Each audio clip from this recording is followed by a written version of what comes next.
মিমি কি অন্যায়ের সামনে হেরে যাবেন নাকি মাথা উঁচু করে অন্যায়ের বিরুদ্ধে প্রস্তুত হয়ে যুদ্ধ করবেন?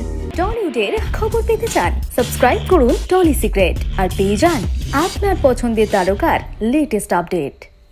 লোকে বলে সত্যি কখনো চাপা থাকে না, তবে কখনো কখনো সত্যি বলাটা মহা সমস্যা নয় কি? যাহা বলিব সত্য বলিব, সত্য কই মিথ্যা বলিব না, কিন্তু অতিরিক্ত সত্যতা আবার বেজায় ক্ষতিকারক। ঠোঁটকাটা বলে লোকে, কিন্তু টলিউডের মেগাস্টার মিমি চক্রবর্তী যদি অপ্রিয় সত্যিগুলো মুখের ওপর বলে দেয়, তখন কলকাতার বুকে আবার প্রলয় তুলছেন কে জানেন? মিমি চক্রবর্তী। বোঝে না সো বোঝে না ছবিটা রিলিজ হয়েছিল 2012 সালে। সেই সিনেমার রেশ দর্শক এখনও কাটিয়ে উঠতে পারেনি। এখনও বোঝে না সো বোঝে না মিমি, সোহম, আবির ও পায়েলের অনবদ্য অ্যাক্টিং দেখে চোখে জল আসে অধিকাংশ দর্শকের। তারপরও মিমির জনপ্রিয় ছবির মধ্যে রয়েছে প্রলয়, বাঙালি বাবু ইংলিশ মেম, গল্প হলেও সত্যি, শুধু তোমারই জন্য, পোস্ত, মিনি, ড্রাকুলা স্যার।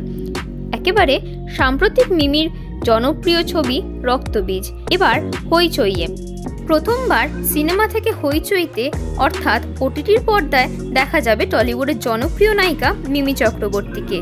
হইচই প্রেজেন্স যাহা বলিব সত্য বলিব, যার মূল চরিত্রে রয়েছেন মিমি চক্রবর্তী। ওয়েব সিরিজটি প্রিমিয়ার হতে চলেছে জানুয়ারি 2024 সালে পরিচালক চন্দ্রাশিস রায়ের হাত ধরে। অন্যায়ের বিরুদ্ধে ন্যায়ের জন্য কোর্টরুমে যুদ্ধ করতে চলেছেন মিমি চক্রবর্তী। ওয়েব সিরিজটির পার্শ্ববর্তী চরিত্রে রয়েছেন টোটা রয় চৌধুরী।